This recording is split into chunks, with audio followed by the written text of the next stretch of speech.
So అది చెయ్యడం అంటే ముసలి నోట్లో తలెట్టడం అనే ఒక సామెత మీరు వినే ఉంటారు. సో ముసలి నోట్లో తలెట్టడం అంటే ఒక రిస్కీ థింగ్ అని అందరికీ, కానీ ఈ బర్డ్కి మాత్రం కాదు. ఇది ముసలి నోట్లో తలెట్టడమే కాదు, దాని నోట్లో ఉన్నది లాక్కొని కూడా తింటాను అంటది. సో ఈ బర్డ్ ఏం చేస్తుందంటే, ముసలి ఆహారం తిన్న తర్వాత పళ్ళ సందులో ఇరుక్కున్న మాంసాన్ని ఈ బర్డ్స్ వచ్చి తింటాయి అన్నమాట. సో ఇవి తింటుంటే ముసలు కూడా వాటిని ఏమీ చెయ్యవు.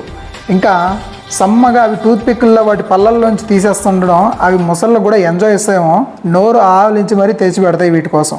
ఇలా ఈ బర్డ్ రిస్క్ చేసి ఫుడ్ని కలెక్ట్ చేసుకుంటుంది. ఎంటైర్ రూట్ని వేనే మార్చేసింది అనమాట. So bird name Egyptian plover bird.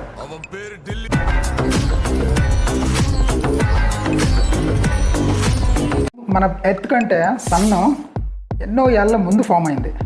కానీ ఇక్కడ ట్విస్ట్ ఏంటంటే, సన్ కంటే ముందే మన భూమి మీద ఉన్న water form అయ్యాయంట.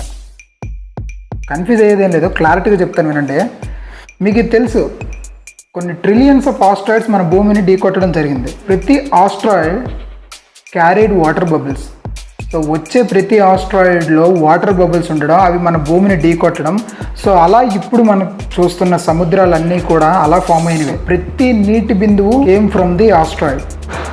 Trillions of asteroids వచ్చి ఢీకొనకపోతే ఇప్పుడు ఇంత వాటర్ ఫామ్ అయ్యేది కాదేమో. చేసే ప్రతి వాటర్ డ్రాప్ ఆస్ట్రాయిడ్ క్యారీ చేసుకుంటూ భూమి మీద తీసుకొచ్చింది. అసలు ఈ ప్రాసెస్ జరగడానికి ఎన్నేళ్ళు పట్టి ఉండొచ్చు అంటారు.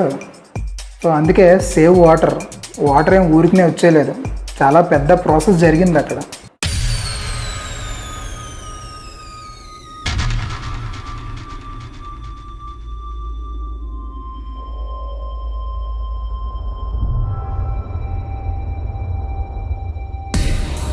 సో ఇది ఇవాళ ఫ్యాక్ట్స్. మళ్ళీ నెక్స్ట్ కొన్ని ఫ్యాక్ట్స్తో కలుద్దాం. So if you like this video and like it and subscribe and click the bell icon.